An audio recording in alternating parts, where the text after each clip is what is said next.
hoy no hay una fecha especial, una efiméride, sino quiero hablar de una banda que a mí me gusta mucho, que después mutó su esencia, que está muy buena también, ojo, no la voy a criticar porque me gusta, pero que comenzó siendo un proyecto absolutamente reggae, la Zimbabwe Reggae Band, así se llamó el primer disco, y el segundo ya era la Zimbabwe. Este proyecto reggae que aparece, como decía o se decía en ese momento, en la onda periquera.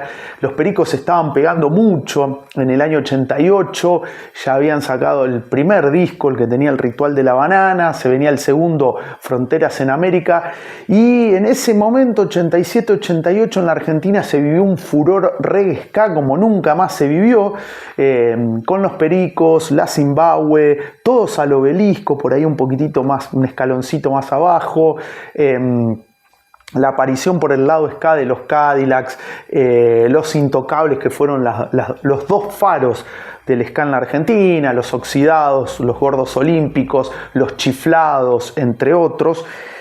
Y la Zimbabwe es un proyecto que a mí particularmente me gustó mucho, me gusta, pero específicamente ese costado reggae con el cual nace la agrupación.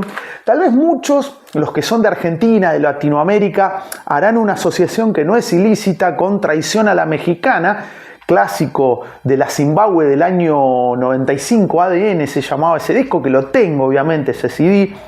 Pero estos dos primeros tenían una esencia muy reggae, no reggae roots, pero era un reggae por ahí no tan pop como el de los Pericos.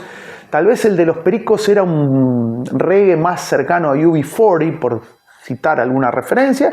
Y la Zimbabwe estaba ahí a mitad de camino. Que entre sus filas tuvo, por ejemplo, a Foverde, que luego se convirtió en un solicitado y reputadísimo productor, que trabajó con Sabina, Serrat, Soda, los Cadillacs, Cerati, bueno, Julieta Venegas, con las megaestrellas hispanas que ustedes se imaginen. Bueno, a Foverde estuvo ahí, también con Don Cornelio, iba a decir, con los Visitantes. Marcelo Chelo Delgado, que era la cara visible, el Chelo Delgado en guitarra y voz, que luego tuvo también un proyecto llamado María Mulata, recuerdo, creo que fines de los 90, principios de los 2000. Beno Gelbert, bajista, que él había formado parte de Clap, que también estuvo o integró las filas de Man Ray, por ejemplo, de Las Pelotas. Sebastián Yachtel, amigo, compañero de Beno en Clap, que luego una vez que se disuelve Clap, recalan en la Zimbabwe, y bueno, Sebastián está en Las Pelotas, bueno, es un músico recontra hiper conocido. Y acá en este disco, en estos discos se nota la influencia reggae, sobre todo en este primero que se llama la Zimbabwe Reggae Band, que tiene canciones mezcla inglés, mezcla castellano, una onda Los Pericos, pero por ejemplo Waiting Ya, Good Loving, Natchy Dread, que ese fue el gran clásico de este disco, I Say Yeah, el otro, con Revolución Rasta, por ejemplo, Si Yo Fuera Jamaiquino, que era toda una declaración de principios. Y este disco pegó, o sea, acá en la ciudad de Santa Fe sonó, como decía, I Say Yeah y fundamentalmente Natchy Dread, que para mí son dos temazos. Este disco contó con la producción de Mario Breuer, nada más y nada menos, un disco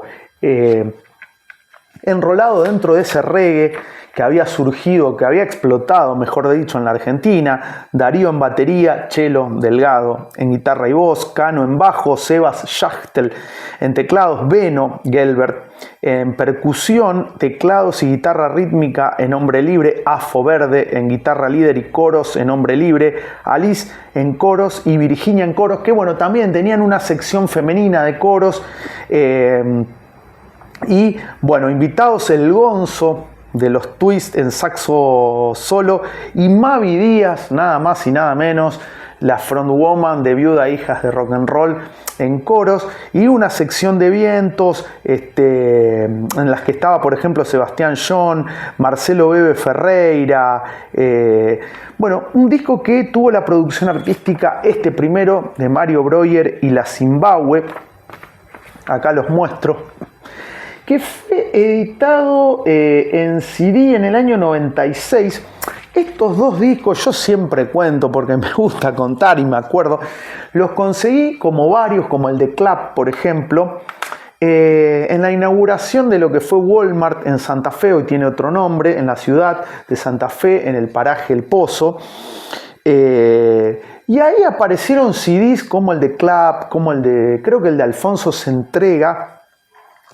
Y aparecen los dos de la Zimbabue a un precio irrisorio, creo que 7 pesos argentinos de ese momento, que no era nada.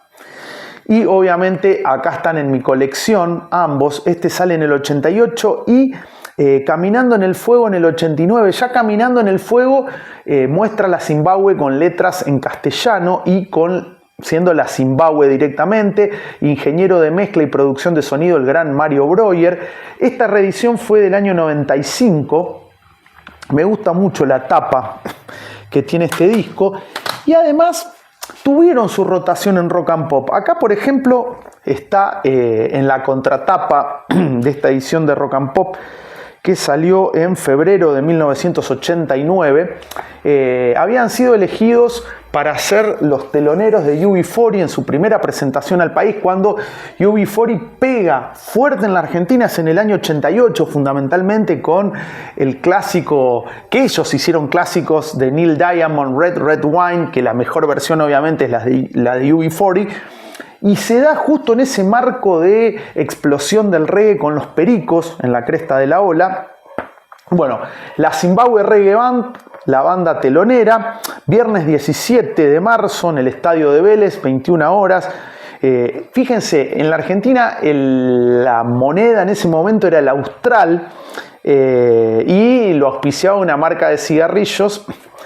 Y también acá había un ranking que mostraba, era muy buena esta revista Rock and Pop, simples en Estados Unidos, LPs en Estados Unidos, LPs en Gran Bretaña, simple en Gran Bretaña, y el ranking de rock and Pop, que era buenísimo. Y en el puesto 21, había ascendido del 26 al 21, estaba I Say Yeah de justamente la Zimbabue, esta banda que hoy estoy homenajeando porque me parece que era un muy buen proyecto.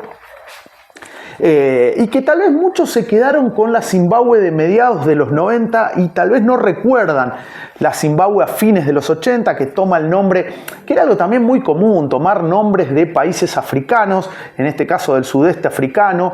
La Zimbabue, me acuerdo que había una banda Burkina Faso, tenían esos nombres bien africanos. Se formó en agosto de 1987 en una serie de fiestas homenajes que se hacían a Bob Marley en el mítico Centro Paracultural.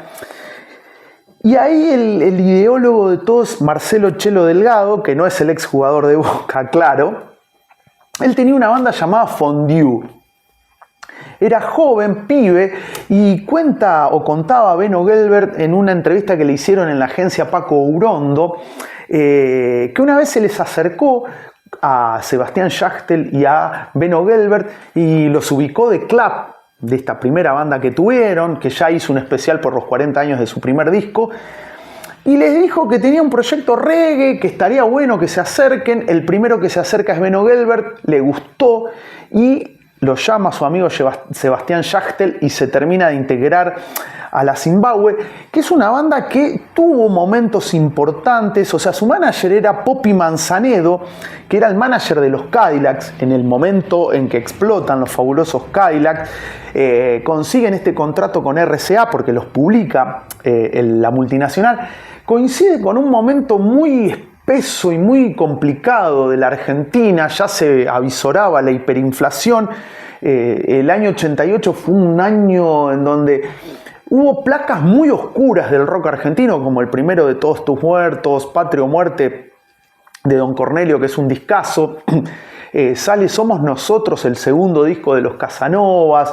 Es un momento bastante oscuro y bueno, en ese momento sale el primer disco como la Zimbabwe Reggae Band y en el 89 cuando explota la Argentina, estalla, sale Caminando en el Fuego.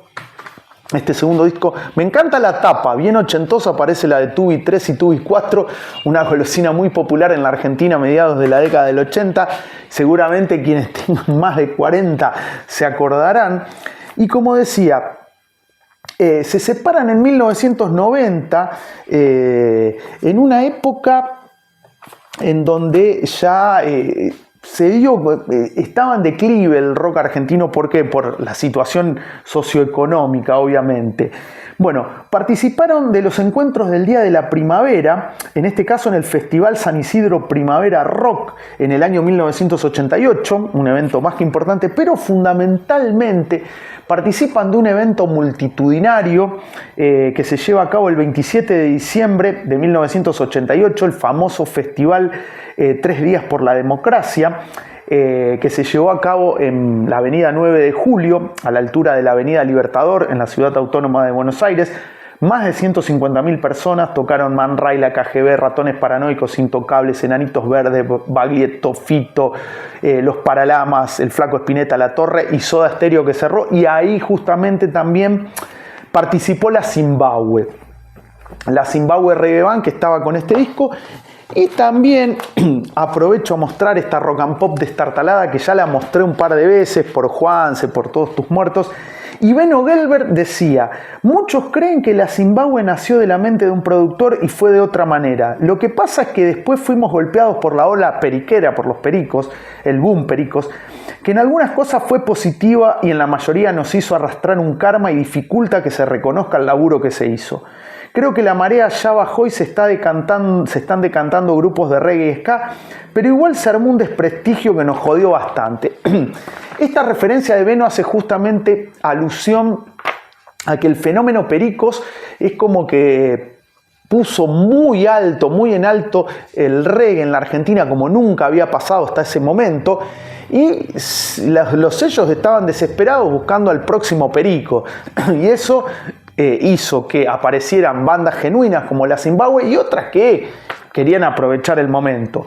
Dice, le preguntaban a Beno porque venía de tocar en Clap, en banda con Diego Frenkel, dice que no pasó de ser un grupo revelación Clap porque ni siquiera tuvo la sensación de continuidad que tiene la Zimbabwe, que se puede diferenciar de otras bandas de reggae por surgir de una cosa de mucho sudor y sala de ensayo, de darle y sentirte feliz disfrutando todo al mango. El grupo no se concibió para hacer un boom comercial, aunque quizás después las discotecas nos abrieron las puertas, pero esa es otra historia. En mi caso yo todavía estaba en Clap cuando me metí en la Zimbabwe de puro hobby por tocar algo así. Bueno, ahí también poniendo de manifiesto el ingreso a la Zimbabwe, sí, porque Clap iba a publicar un disco en el 88 que quedó en la nada porque le cortaron el contrato discográfico, que paradójicamente fue el mismo sello que contrató a la Zimbabwe, en donde Beno Gelbert y el señor Sebastián Schachtel van a formar parte. Pero bueno, quería recordar este disco, estos dos primeros discos de la Zimbabwe, que para mí son muy importantes dentro de la escena reggae argentina, que surgen al calor del boom de los pericos, pero que tienen una propuesta propia, una identidad propia. Yo también recuerdo Todos al Obelisco, que lo nombré al principio como otra banda reggae con una propuesta, podríamos decir original, que no era para aprovechar el boom. Me gustaría que me cuentes justamente en comentarios si tenés estos discos, si recordás esta etapa de la Zimbabwe, ¿qué te parece? ¿Los fuiste a ver? Bueno, acá los muestro. Para mí son dos grandes discos que recomiendo. No sé si habrá quedado descatalogado esta serie de CDs, estos dos primeros de la Zimbabwe, ojalá que no. Bueno, yo tengo la fortuna de poseerlos. Y bueno, espero comentarios, espero el me gusta y como siempre la suscripción, que es gratuita, no cuesta nada y ayuda mucho a este humilde canal Willy Fishpedia, ahora renombrado. Pero bueno, quería recordar a la Zimbabwe Reggae Band, una banda muy importante dentro de la escena reggae argentina de fines de los 80.